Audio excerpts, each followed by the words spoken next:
datang di tempat ibadah, kalau hati ini jauh daripada Tuhan, pikiran jauh melayang-layang, tidak ada gunanya, saudara.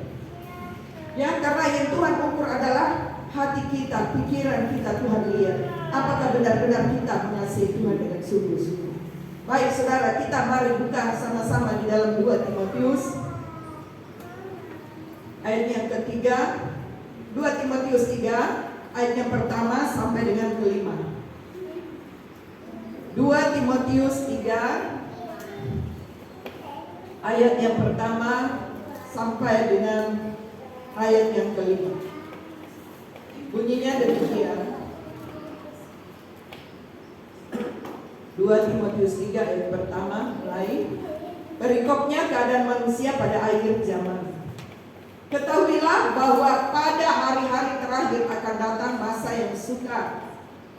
Manusia akan mencintai dirinya sendiri dan menjadi hamba uang.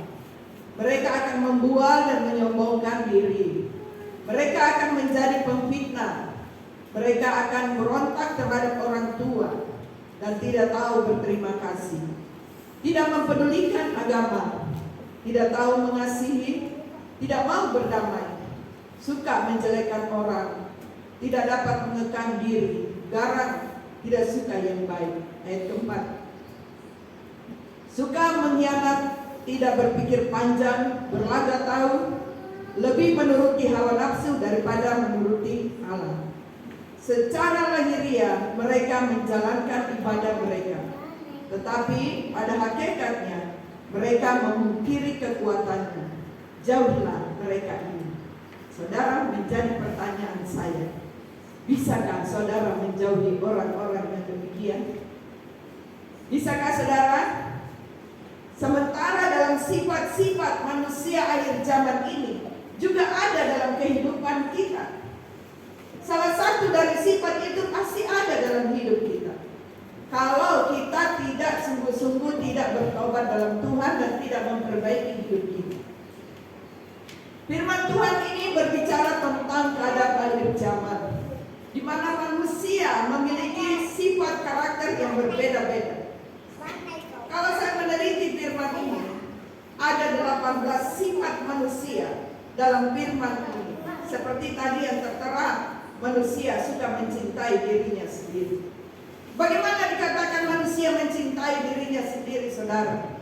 Salah satu contoh adalah dia hanya mau diperhatikan, tapi tidak mau memperhatikan orang lain. Hanya dia saja yang mau orang lain maklumi. Hanya dia saja yang dia mau orang lain mengerti. Tetapi dia sendiri tidak bisa mengerti sesama. Dia mau suaminya mengerti dia, tetapi dia tidak bisa mengerti suaminya. Dia mau istrinya mengerti dia, tetapi dia sendiri menutup mata untuk mengerti akan istri. Ini adalah ciri manusia yang mencintai dirinya sendiri. Tentunya kalau di dalam mencintai diri sendiri, ada apa saudara? Ada sifat egois di dalamnya. Ada sifat-sifat yang tinggi hati di dalam. Ada sifat yang tidak mau mengalah. Tidak ada penundukan diri. Berikutnya kita lihat menjadi hamba uang.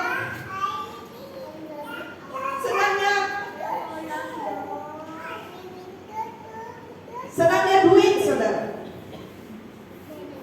Kesenangannya duit. Hatinya terpusat kepada duit. Pikirannya terpusat kepada duit. Siapa sih yang tidak mau duit? Semua mau, saya percaya.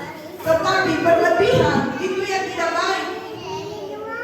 Sampai saudara kasih, kita katakan sudahlah, ibadah nanti aja, ibadah tak lari kok. Tetapi saya mau beritahu, ketika saudara tidak hadir ibadah pada hari ini, saudara ketinggalan berkat. Saudara tidak memperoleh berkat yang sama dengan saudara dapatkan yang kemudian. Karena berkat yang kita terima itu selalu baru adanya, saudara. Dan seterusnya kita melihat sampai dikatakan suka membual. Ini suka membual, saudara, suka membicarakan, memperkatakan hal-hal yang besar, hal-hal yang luar biasa, tetapi kenyataannya tidak ada.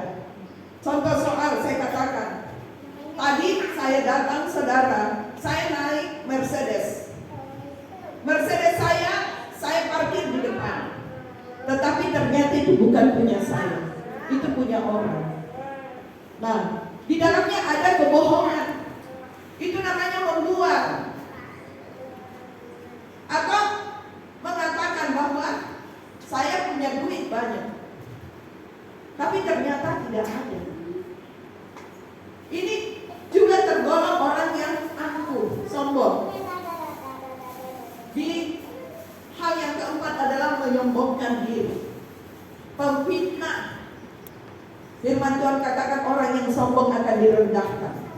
Karena itu apa sih yang mau disombongkan saudara? Apa sih yang mau dibanggakan dalam hidup ini? Hidup kita ini milik Tuhan, bukan milik kita sendiri. Kalau kita mau menyadari saudara kasih, ketika saudara dan saya ditebus oleh Tuhan, maka kita adalah milik Tuhan yang menebus kita. Contoh soal saudara kasih, ketika saudara menebus seseorang, maka orang itu menjadi milik saudara. Saudara mau suruh dia apa-apa saja bisa, karena dia milik saudara.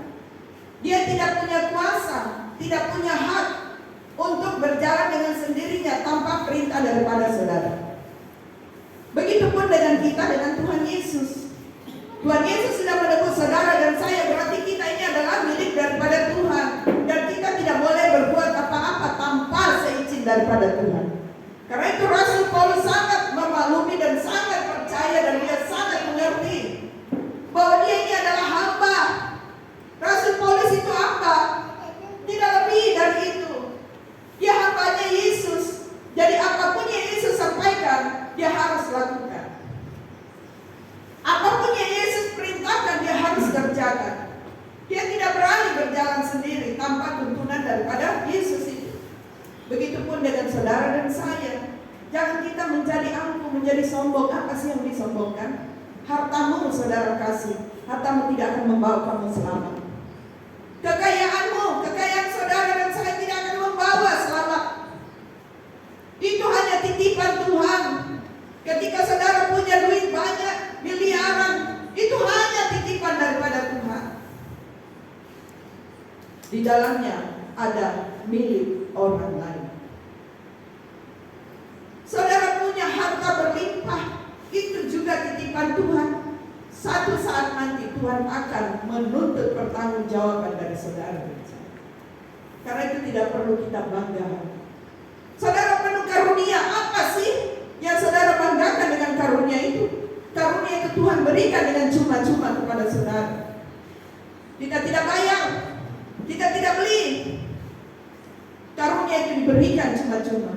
Karena itu pergunakan karunia itu dengan baik, bukan untuk kesombongan diri kita. Karena itu saudara kasih, pemfitnah, suka memfitnah orang, pemberontak terhadap orang tua dan segalanya, saudara bisa baca selanjutnya. Saya hitung ada 18 sifat manusia yang ada. Menjadi pertanyaan di dalam sifat-sifat ini, adakah salah satunya itu di dalam diri saudara? Saudara bisa merenungkan ini.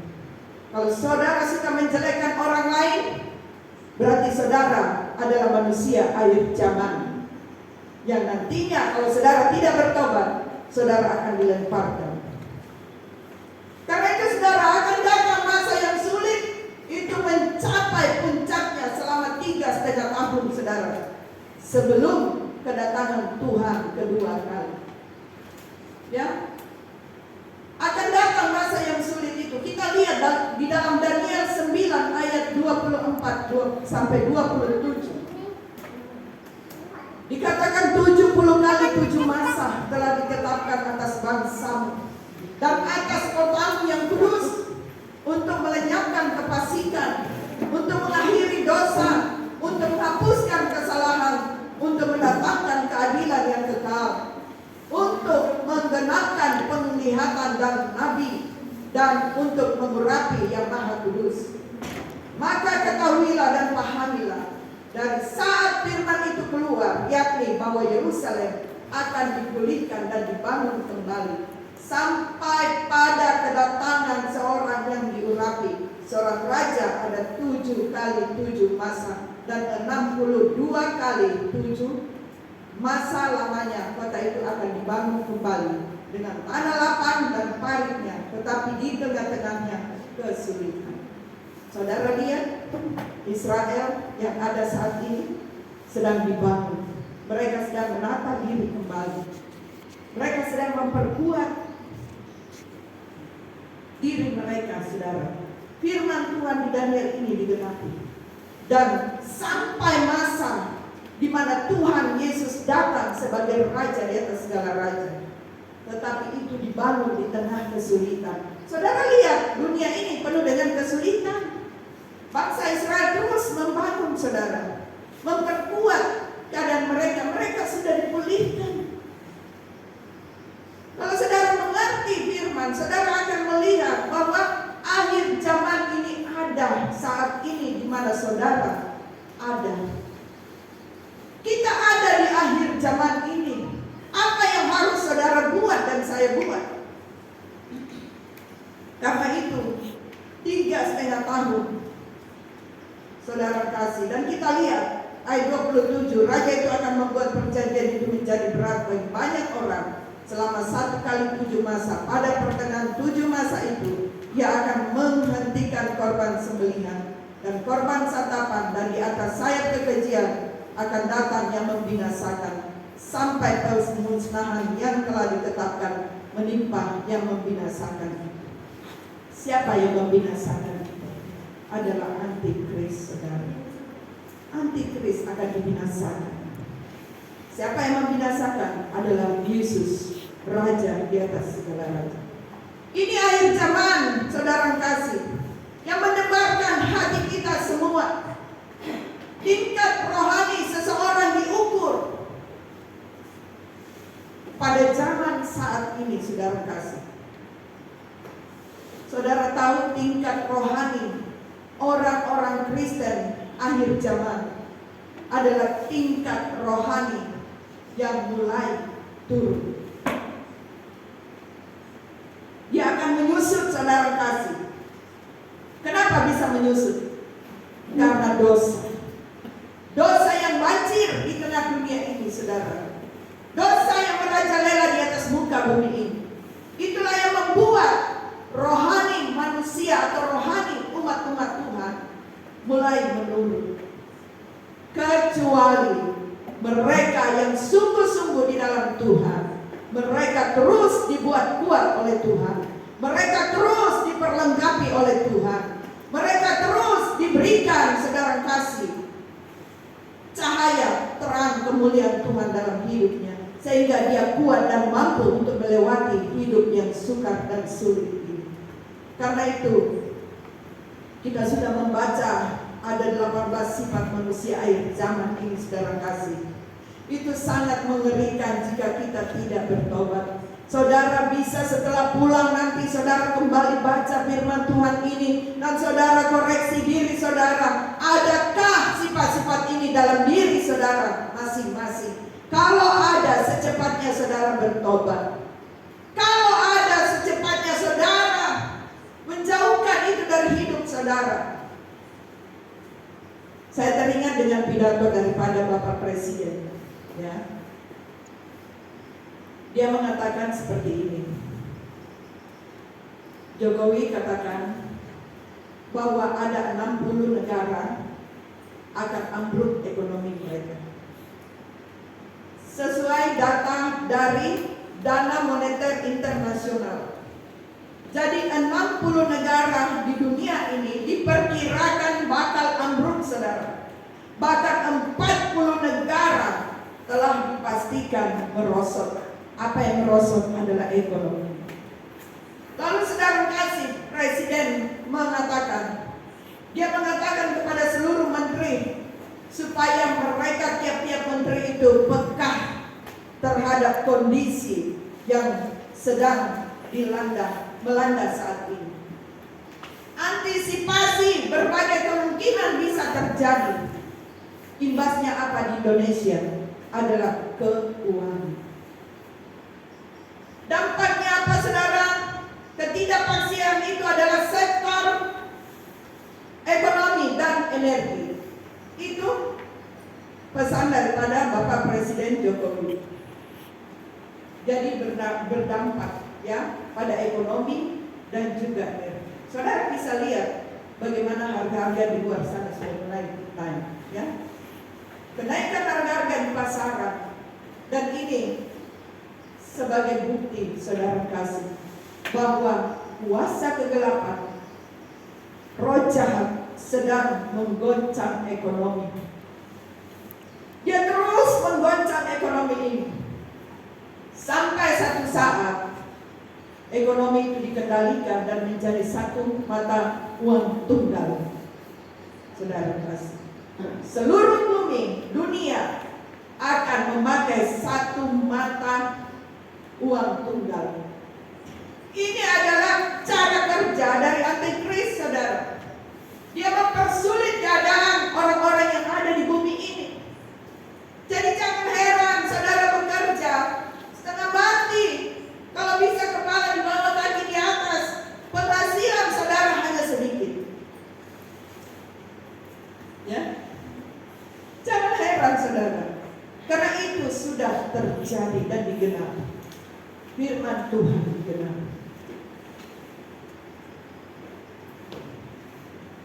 Ini masa sulit bagi gereja atau umat Tuhan. Menjadi masa sulit, yaitu masa hukuman bagi orang-orang berdosa dan masa ujian bagi orang-orang yang hidup di dalam kekudusan. Di dalam 1 Petrus ayat 17, di sini dikatakan, karena sekarang telah tiba saatnya penghakiman dimulai, dan pada rumah Allah sendiri yang harus pertama-tama dihakimi. Dan jika penghakiman itu dimulai pada kita, bagaimanakah kesudahannya dengan mereka yang tidak percaya pada Injil Allah? Bagaimana saudara? Kalau penghakiman itu dimulai dari kita, bagaimana dengan orang-orang yang tidak percaya dengan firman Tuhan? Itu sudah otomatis masuk neraka. Bagaimana dengan kita? Saya bertanya, bagaimana dengan kita saat ini yang percaya Injil tetapi tidak melakukannya? Masuk surga? Tidak, sama nasibnya dengan orang yang tidak percaya dengan firman Tuhan.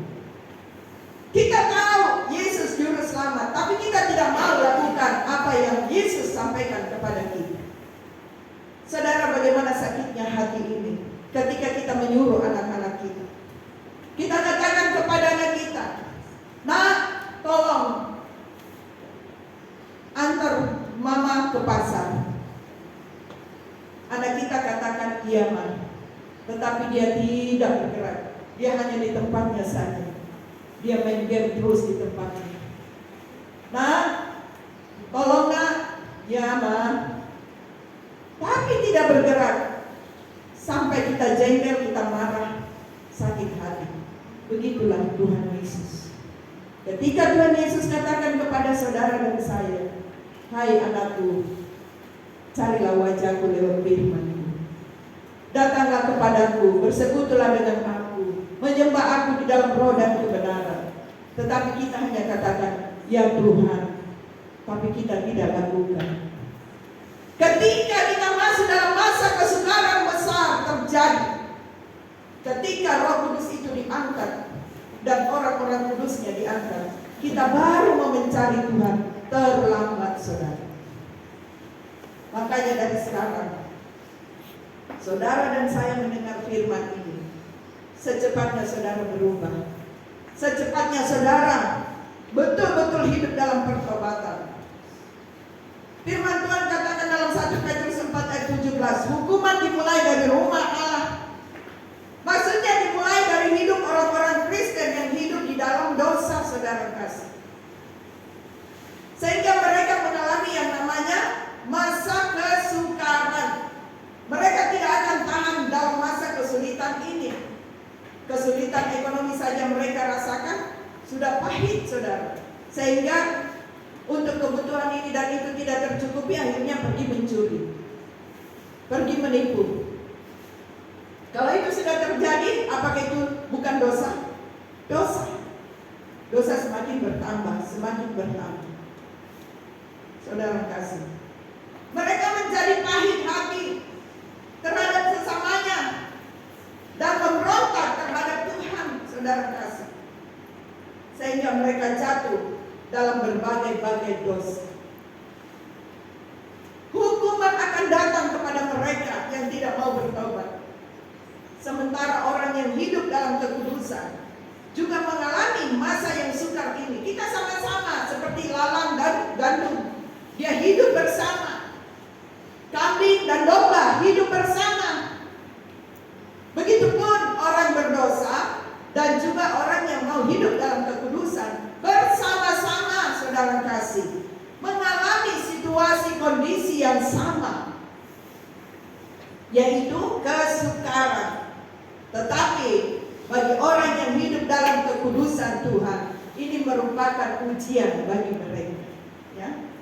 Contoh yang namanya ujian, saudara kasih, ketika saudara diuji lewat ekonomi. Karena kita menghadapi masa resesi, kita diuji lewat ekonomi kita. Mungkin dana yang ada di tangan kita tinggal seberapa, tidak mencukupi untuk apa yang harus kita buat. Tetapi ketika kita katakan, Tuhan, saya berterima kasih, saya percaya Engkau Tuhanku, Engkau tidak akan membiarkanku. Danaku tinggal sekian Tuhan, berkati aku, Engkau tahu keperluanku. Kita tidak akan pernah ada rasa takut dan khawatir, saudara kasih, di tengah kehidupan ekonomi yang morat-marit seperti ini. Karena kita punya Raja, kita punya Tuhan yang hidup, kita punya Tuhan yang kuasa, pencipta langit dan bumi serta segalanya. Berkat Dia berikan kepada kita. Jadi untuk apa kita takut? Untuk apa kita khawatir, saudara? Sekalipun mungkin di dompet kita atau di kantong kita tinggal 10.000. Saya pernah mengalami, saudara, duit di kantong saya tinggal 10.000. Saya katakan kepada Tuhan, Tuhan, saya mau pergi ibadah, tetapi 10.000 ini tinggal saya pakai untuk masukkan kolektor. Kebetulan ibadah WB ya, kaum wanita. Saya sampai di tempat ibadah, saya masukkan. Saya katakan, Tuhan, Bapak, saya tidak punya lagi duit untuk saya pakai pulang. Karena kalau saya pakai pulang, tidak ada lagi dananya. Saya akan masukkan ini, waktu itu masih di rumah ya saudara. Saya katakan kepada Tuhan begitu. Ini sebentar saya ke sana, kalau ke sananya masih ada untuk pakai ojek ya saudara, untuk bayar ojek waktu itu 5.000 dan 10.000 untuk itu. Saya katakan pulangnya saya tidak punya duit lagi. Saudara, setelah itu tidak lama kemudian saya siap-siap mau pergi ibadah. Ada yang mengetuk pintu. Tok tok tok tok. Saya buka pintu. Seorang ibu, dia mengantar amplop kepada saya. Saya kaget, saya katakan, ini untuk apa Bu? Ini untuk ibu. Permisi Bu, saya buru-buru mau pergi, ada urusan. Tidak ada babi Bu untuk apa, dan tidak ada saudara. Kata pembuka tidak ada. Tetapi itulah cara Tuhan, cara kerja Tuhan unik dan luar biasa. Dia datang mengirimkan saya berkat itu. Dan saudara, saya melihat berkat itu. Saudara tahu, sewaktu sampai di tempat ibadah, saya masukkan kolektor. Setelah itu saya kasih punya, saya tidak pakai ojek, tapi saya diantar lagi oleh orang untuk pulang, diantar sama pimpinan kami untuk pulang ke rumah, saudara. Jadi saya bisa sayur berkat yang saya diberi oleh Tuhan. Luar biasa, saudara. Kalau kita berserah penuh kepada Tuhan dan percaya penuh bahwa Tuhanlah yang sanggup mengadakan segala perkara dalam hidup saudara, Tuhan mampukan apa yang tidak terjadi saudara, maka itu akan terjadi. Amin. Karena itu saudara kasih, jangan pelit terhadap Tuhan. Saya mengeluarkan milik Tuhan, tapi dana saya tidak cukup. Saya mau pakai ini, pakai itu, tidak cukup nanti. Nanti aja. Saudara, jangan pernah khawatir kekurangan ketika engkau mengembalikan milik Tuhan. Jangan pernah engkau khawatir kekurangan ketika engkau berkorban untuk orang lain. Jangan engkau khawatir. Jangan saudara katakan begini, saya tidak pelit kok Bu sama Tuhan. Tetapi saudara kasih, saudara ambil uang kas gereja, lalu saudara berkorban untuk orang lain. Itu bukan duitmu saudara, itu duit Tuhan. Lalu saudara katakan, oh saya tidak pelit. Sama saja saudara, ya, sama saja. Kelihatan orang luar, wah dia tidak pelit, tapi ternyata uang kas yang diambil. Ini salah. Kalau kamu mau berkorban dengan duit kamu sendiri, maka Tuhan perhitungkan, Tuhan gantikan seperti apa yang dikatakan dalam doa tadi. 30, 60, 100 kali lipat Tuhan gantikan. Bukan hanya 100 kali lipat. Saya katakan kepada Tuhan, Tuhan, Engkau membalas memberkatiku tidak hanya 100 kali lipat, tetapi berlipat-lipat kali. Amin. Jangan pelit, amin. Ya, saudara kasih. Itulah Tuhan kita. Karena itu, contoh satu lagi. Saudara buka di dalam Ayub 2 ayat 7 sampai 10. Dikatakan di dalam kitab Ayub 2 ayat 7 sampai 10. Kemudian iblis pergi dari hadapan Tuhan, lalu ditimpanya Ayub dengan bara yang busuk dari telapak kakinya sampai ke batu kepalanya. Lalu Ayub mengambil sekeping beling untuk menggaruk-garuk badannya sambil duduk di tengah-tengah api. Maka berkatalah istrinya kepadanya, masih bertekunkah engkau dalam kesalehanmu? Kutukilah Allahmu dan matilah. Tetapi jawab Ayub kepadanya, engkau berbicara seperti perempuan gila. Apakah kita mau menerima yang baik dari Allah, tetapi tidak mau menerima yang buruk? Dalam kesemuanya itu, Ayub tidak berbuat dosa dengan bibirnya. Saudara, ini adalah salah satu contoh orang yang hidup dalam kekudusan Tuhan. Mereka mengalami juga masa kesukaran, tetapi mereka tidak mengutuki Tuhan. Mereka tidak memperkatakan yang membuat dirinya berdosa, saudara. Ayub dalam Alkitab ini adalah pribadi yang selalu berserah kepada Tuhan, pribadi yang selalu tahu bahwa Tuhannya itu mampu menolong dia, karena dia memiliki kerendahan hati, saudara kasih. Ayub tidak marah dan dia tidak pamer tentang kesalehannya. Dia tidak pamer tentang kesalehannya terhadap teman-temannya, sahabat-sahabatnya, atau terhadap Tuhan. Ayub malah berkata, apakah kita mau menerima yang baik dari Allah, tetapi tidak mau menerima yang buruk? Ayub sangat menyadari keadaannya bahwa dia adalah milik Tuhan. Tuhan mau apakan dia? Tuhan mau jungkir balik dia. Itu adalah hak daripada Tuhan. Tuhan mau membuat dia sakit seperti itu, tidak bisa bangun dan dijauhi oleh orang banyak, termasuk istrinya jijik, saudara kasih. Dan istrinya sendiri menyuruh mengutuki Tuhan. Tetapi Ayub tidak seperti itu. Mampukah kita seperti Ayub, saudara?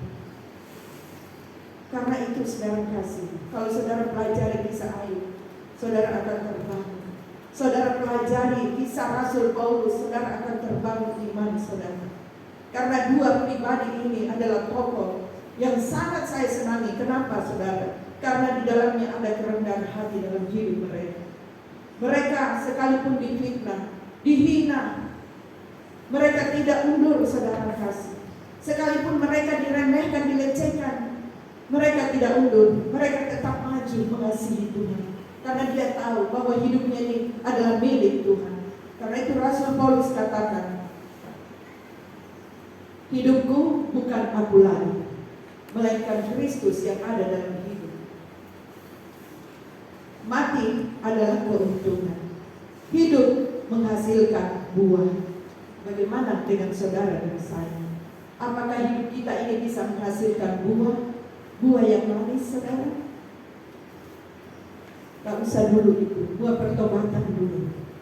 Ketika ada buah pertobatan dalam hidup kita, maka otomatis kita akan bisa menghasilkan buah-buah yang manis. Terhadap sesama kita, terhadap istri dan suami kita, terhadap anak-anak kita, terhadap keluarga besar kita, mertua kita, menantu kita, sepupu kita, kita akan menjadi berkat bagi mereka, saudara. Karena itu saudara yang kasih dalam Yesus Kristus, orang-orang yang hidup di dalam kekudusan di akhir zaman adalah orang-orang yang selalu siap untuk masuk dalam baptisan api. Di dalam Lukas kita lihat, Lukas 12 ayat 49, aku datang untuk melemparkan api ke bumi, dan betapakah aku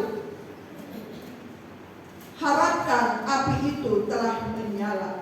Yang melempar adalah Yesus sendiri. Yang melemparkan api ke bumi adalah kesukaran saudara. Untuk apa Tuhan Yesus melemparkan? Supaya apa? Bagi umat-umatnya hidup dalam kekudusan, mereka dimurnikan, saudara kasih. Karena itu dialah yang membaptis dengan roh dan api. Di dalam Matius 3 ayat 4, Yohanes memakai jubah bulu unta dan ikat pinggang kulit, dan makanannya belalang. Bukan ini, saudara kasih, di mana dikatakan bahwa Yesus itu membaptis. Kisah para Rasul Paulus katakan, aku membaptis engkau dengan air, tetapi dia yang datang kemudian akan membaptis engkau dengan roh dan api, saudara kasih. Karena itu api ini menyala di dunia ini, saudara kasih, dan orang-orang yang hidup dalam dosa dan berpura-pura, api ini menghukum bagi mereka. Tetapi bagi mereka yang tulus hati dan bersungguh-sungguh untuk mencari Tuhan, mengasihi Tuhan, maka ini merupakan pemurnian bagi mereka. Kita lihat di dalam Zakaria 13 ayat 9. Aku akan menaruh yang sepertiga itu dalam api, dan akan memurnikan mereka seperti orang memurnikan perak. Aku akan menguji mereka seperti orang menguji emas. Mereka akan memanggil namaku dan aku akan menjawab mereka. Aku akan berkata, mereka adalah umatku, dan mereka akan menjawab, Tuhan adalah Allahku. Ini adalah pemurnian bagi umat Tuhan di akhir zaman. Karena itu saudara kasih, apapun yang saudara hadapi, masalah apapun yang saudara hadapi, mengucap syukur di dalam Tuhan. Jangan saudara mengeluh, ya saudara kasih, karena kita masuk dalam pengujian Tuhan, dalam dapur api atau dalam baptisan api. Tuhan mengizinkan hal ini terjadi bagi saudara dan saya.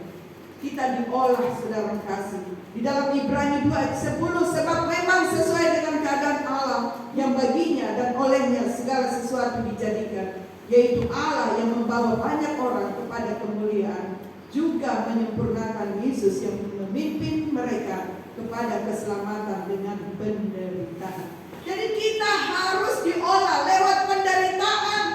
Kita harus diuji, dimurnikan lewat api, saudara kasih. Jadi tidak ada orang Kristen itu yang kebal dengan penderitaan. Tidak ada orang Kristen itu yang jauh dari penderitaan. Dia akan mengalami penderitaan, tetapi dengan tanda kutip, dia adalah orang-orang yang hidup di dalam pertobatan yang sungguh, yang akan keluar bagaikan emas yang murni, saudara kasih. Dia akan dipimpin. Dikatakan dalam Filipi 1 ayat 29, sebab kepada kamu dikaruniakan bukan saja untuk percaya kepada Kristus, melainkan juga untuk menderita untuk Dia. Jadi kita sudah ditetapkan untuk harus menderita untuk nama Kristus yang kita sandang. Kalau kita membawa saudara kita, membawa orang tua kita kepada Kristus, jangan takut saudara. Memang sudah seharusnya kita hadapi. Mungkin masalah-masalah terjadi dalam keluarga, tetapi jangan takut, karena upah kita sudah Tuhan siapkan. Kita harus melewati. Saudara ingat Kaceh, Muhammad Kaceh, bagaimana dia dipenjarakan saudara. Dia harus sampai makan kotoran manusia, tetapi dia tidak mundur dari imannya. Tidak. Dia dari seberang setelah mengenal Kristus, dia menyelidiki kitabnya sendiri, dan dia menemukan di dalam kitabnya sendiri bahwa hanya Yesus juru selamat, Isa alaihissalam juru selamat. Maka dia mengambil Yesus sebagai Tuhan dan juru selamatnya. Dia melewati masalah demi masalah. Itu adalah kemurnian bagi dia, saudara. Tetapi Tuhan selalu menyertai. Sekalipun dia masih di penjara, ya, dia mengeluarkan satu pujian dari penjara. Dia mencipta satu lagu, dan itu kalau saudara mendengar, saudara bisa merinding. Saya pun mendengar itu, saya merinding saudara. Luar biasa Kaceh ini Tuhan pakai. Jadi saudara kasih, pada akhir zaman ini Tuhan mencurahkan roh penolong dalam diri saudara dan saya untuk melewati masa yang sukar dan sulit, ya. Yaitu di mana Roh Kudus dicurahkan pada akhir zaman, kata firman Tuhan, dan teruna-teruna diberikan karunia-karunia bagi anak-anak muda, bagi orang-orang tua, diberikan karunia lewat Roh Kudus. Karena itu Roh Kudus dicurahkan dalam kehidupan kita, sehingga Tuhan memakai kita lewat karunia-karunia yang ada. Gereja akhir zaman harus penuh dengan karunia. Gereja akhir zaman harus penuh dengan Roh Kudus. Karena tanpa Roh Kudus saudara tidak bisa melewati masa kesukaran ini, saudara kasih.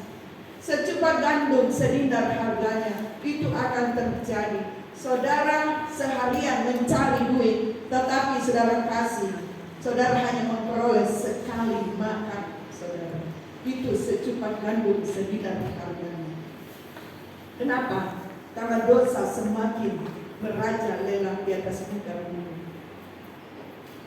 Saudara, kita lihat apa yang dikatakan di dalam Wahyu 22 ayat 11. Barang siapa yang berbuat jahat, biarlah ia terus berbuat jahat. Barang siapa yang cemar, biarlah ia terus cemar. Dan barang siapa yang benar, biarlah ia terus berbuat kebenaran. Barang siapa yang kudus, biarlah ia terus menguduskan diri.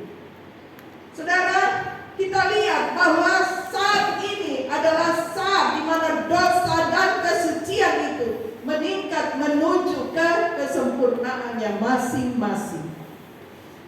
Tetapi kesucian akan mencapai kesempurnaan itu lebih dulu, saudara kasih, ya. Sekalipun dosa juga meningkat luar biasa, ia tetap tidak bisa mendahului kesucian itu. Dia tertahan oleh apa? Oleh gereja yang penuh dengan Roh Kudus, gereja yang penuh kuasa daripada Tuhan, gereja yang penuh dengan urapan. Sehingga orang yang kudus ini, dia akan terus melaju. Dia akan terus melaju, saudara, sampai mencapai kesempurnaan. Ya, seperti ada di dalam Galatia 5 ayat 16. Galatia 5 ayat 14 sampai 16. Ini yang saudara kasih. Dan saudara, mana mungkin gelap itu bisa seterusnya gelap kalau terang itu ada.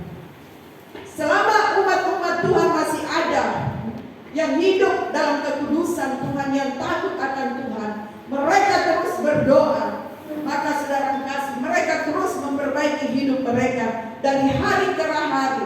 Mereka menanggalkan kedagingan mereka. Mereka mematikan semua hawa nafsu yang tidak baik dalam hidup mereka, kedagingan mereka, keegoisan mereka, saudara kasih.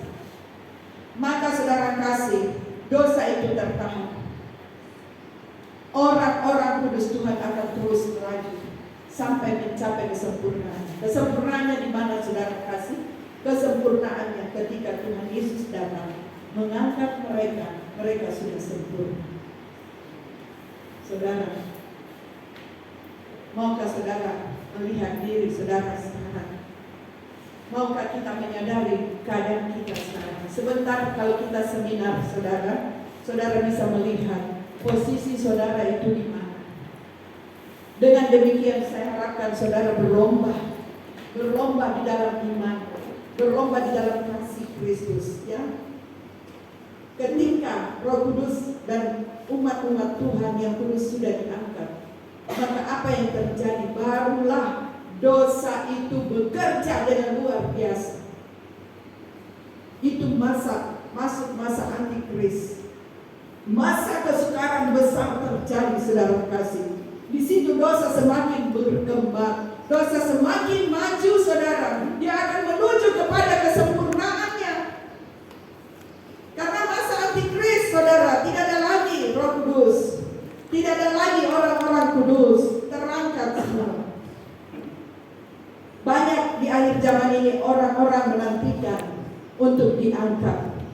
Mereka dengan sombongnya katakan, saya pasti diangkat karena saya sudah memberi perpuluhan, saya sudah masukkan kolekte, saya sudah berkorban, saya sudah dan segalanya.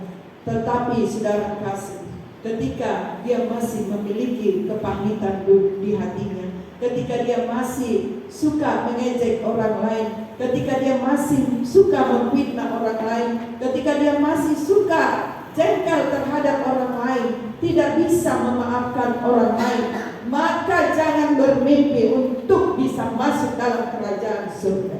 Saudara tidak terangkat, saudara akan tertinggal. Saudara tanggalkan semua itu. Bagi yang suka masih merokok, saya harapkan dengan kasih Kristus berhenti. Saudara, di Alkitab ini tidak ada tertulis di situ jangan merokok. Tapi di pom bensin ada kan? Dilarang merokok, ada kan? Apalagi di surga. Di surga tidak ada, saudara, barang setitik pun dosa bisa masuk. Tidak ada. Karena itu saudara berhenti. Yang suka minum, yang suka berjudi, berhenti. Yang suka judi sabung ayam, berhenti. Yang suka menggandakan duit, berhenti. Dan semua hal-hal yang tidak baik, berhenti, saudara. Tidak baik itu. Saudara tidak akan bisa masuk surga, atau saudara tidak akan bisa neraka. Kemana sesudah kematian? Ini yang harus ada di pikiran saudara, sehingga saudara berpacu untuk memperbaiki hidup saudara. Amin. Karena itu Wahyu 22 ayat yang ke-11 ini, saudara bisa terus membaca. Saya harus hidup dalam kekudusan, saya harus hidup dalam kesucian. Berusaha caranya tidak dengan kekuatan, tapi lewat firman. Saudara memiliki kerendahan hati. Hargai satu dengan yang lain, hormati satu sama yang lain. Saudara menghargai orang lain, maka saudara juga akan dihargai. Ya, jangan saudara memandang enteng orang lain. Engkau tidak terlebih baik dari orang lain. Harus kita pikirkan, saya tidak terlebih baik dari orang lain. Jadi tidak ada yang perlu kita banggakan. Belajar mulai saat ini memiliki hati yang hidup dalam kekudusan. Inilah ciri akhir zaman manusia akhir zaman. Dan tentunya dikatakan di ayat 5, secara lahiriah mereka menjalankan ibadah mereka, tetapi pada hakikatnya mereka memungkiri kekuatannya. Jika 18 sifat manusia yang ada ini ada dalam hidup kita dan kita tidak mau, saudara kasih, untuk menghancurkan dalam hidup ini, maka dikatakan firman, jauhilah mereka. Tidak salah, tetapi sebelum saudara menjauhi saudara yang lain, koreksi diri dulu sendiri. Kalau masih ada dalam hidup ini seperti itu, jangan menjauhi, tapi mari berusaha sama-sama kita memperbaiki hidup ini. Amin. Puji Tuhan, ini firman Tuhan yang bisa saya sampaikan.